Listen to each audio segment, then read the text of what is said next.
खुलुमबाय मोनसे जोंनि दोलो बिपिएफ आरो काम्पासारनि एगेन्स्टआव जिखिनि एलिगेशन खोथा ओंखारदों अन्थाइबारि गामिनि होननानै खोनानो मोन्दों अमिय नार्जारी बिथाङा जि बेसलेस खोथा बुंदों बिनि सायावनो जोङो खेंफोरथि होनो नागिरदों। बिथाङा बुंदों 17 बोसोरनि खोथा आरो बिपिएफखौ बुंदों बाहाय कमप्लिटलि माने कनस्पिरेसि दं होननानै किन्तु जोंनिफ्राय स्ट्रंलि बुंगोन बाहाय पार्टिनि खुनु कनस्पिरेसि गैया काम्पासारनिफ्रायबो गैया जों बेखौ बुंगोन। बेवहाय जोङो मिथिदों जोङो खोनादों मोननै जि एनजिअ दल दङ बेवहाय बे मोननै दल एनजिअजों बेहाय सार्भिस प्रभाइडार दिनै फेरेंगा बिथांनि जायफोर एपइन्टेड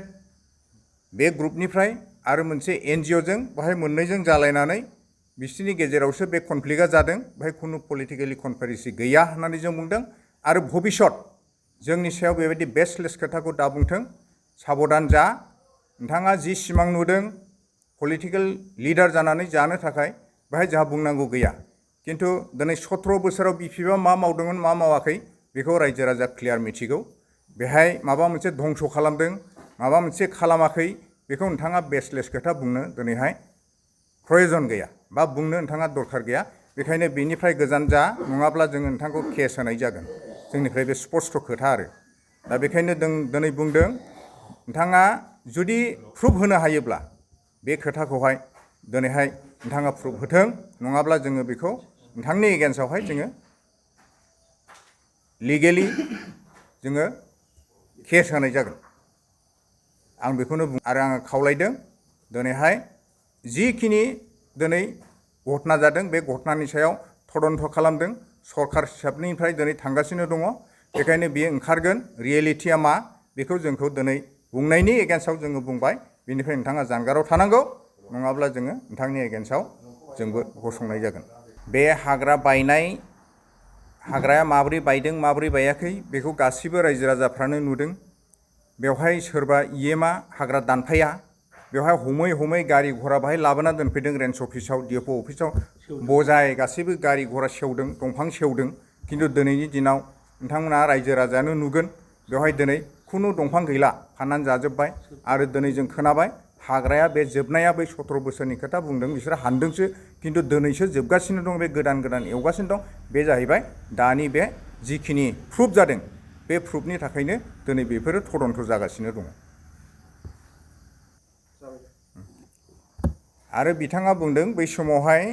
जे 17 बोसोरनि गेजेराव माबा सना बायदि बिफांफोर दंमोन आरो बे सनाफोरबायदि बिफाङा जोबदों होननानै बुंदों किन्तु बे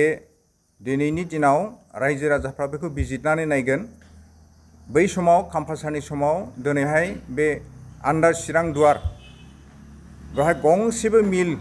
दिनै खुलिनो होनाय जायाखैमोन किन्तु दिनैनि दिनाव जों मिथिगौ थाइ थाइ बेहाय मिलफोर दङ बेखायनो बेनो फोरमान जे बिनि थाखायनो दिनै हाग्राया जोबलांनायनि लामायाव दङ किन्तु बै समाव गंसेबो मिल गैयामोन बे ओनसोलाव बेयो एकदम रोखा बेखौ नोंथांमोना बिजिरनानै रायजो राजाफ्रानो नायनो हागोन आरो बेखौ आं ओंखायनो बुंदों रायजो राजाफ्रानो दिनै मेगनजों नुदों बबे समाव मा जादों आरो मा मावदों बे गासैबो रायजोफ्रासो बिजिरनानै नायगोन। बेखौ जोंनिफ्राय जोङो स्ट्रंलि खावलायगोन गोदो जेरैहाय स्ट्रंलि बेखौ प्रटेक्सन होबोदों दानि सरकाराबो बेखौ स्ट्रंलि प्रटेक्सन होनांगौ जोङो बेखौनो बुंगोन आरो बेहाय कनसिडार जानो मोना जिहेतु दाख्लैसो बे दंफांनि केसाव मानसि गावथारनाय जोङो नुदों दिनै मानो बेवहाय बे साइडजों जोंनि चिरां दुवारनि आन्दाराव दिनै बे खामानिया मानो सोलिबाय थादों बे आंनिफ्राय कुइसन दङ बेखायनो बन्दब्ला गासैबो बन्द जानांगौ बेखौनो आङो स्ट्रंलि खावलायदों जे बेबायदि माखासे सिङाव कनस्पिरेसि खामानि मावनायखौ जों नुनो मोन्दों जाहाथे बेयो टटेलि स्टप जायो आरो बेखौ सरकारा टटेलि स्टप खालामनांगौ होननानै आंनिफ्राय बेखौनो खावलायदों।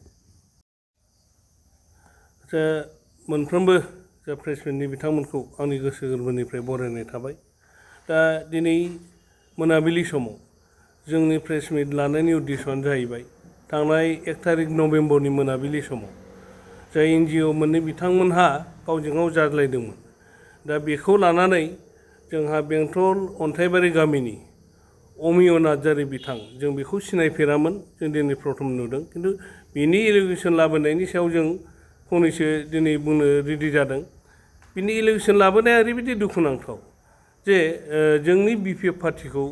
बिथाङा मानो इनभल्भ दं होननानै बुंखो आरो खाम्फासानि पलिटिकेल कनफिडेन्सि दं होननानै मानो बुंनो बिथाङा बबेनिफ्राय साहस मोनखो जों दिनै बुंनो सानदों बिथांखौ बिथाङा उननि गावनि लाइफनि थाखाय बियो माबा मोनसे सिमां नुदों जे जोंनि जिखिनि सिन्था धारना बे लिडारनि मोनसे सिन्था धारना खालामदों दा बिथाङा जुदि लिडारनि मोनसे सिमां नुदोंब्ला बिथाङा मोजाङै सालायलांबाय थाथों मोजाङै सोलिथों खिन्थु सोरखौबा पलिटिकेलि कनफिडेन्सि दं होननानै सोरबा BPF खौ खाम्फासारखौ फानदायनाया बे थिग जायाखै आरो जों दिनै बुंगोन बिथाङा दिनै BPF खौ फानदायनायाव माबा मोनसे प्रुफ दं नामा बिथाङा प्रुफ होनो हागोन नामा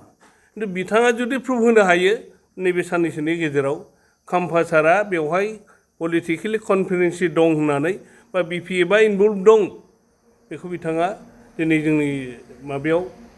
होनांगौ बिथाङा ओंखायनो जों दाबिदों बेबायदि जानला मोनला बुंनायनिफ्राय जे अमेय बिथाङा गोजानाव थानांगौ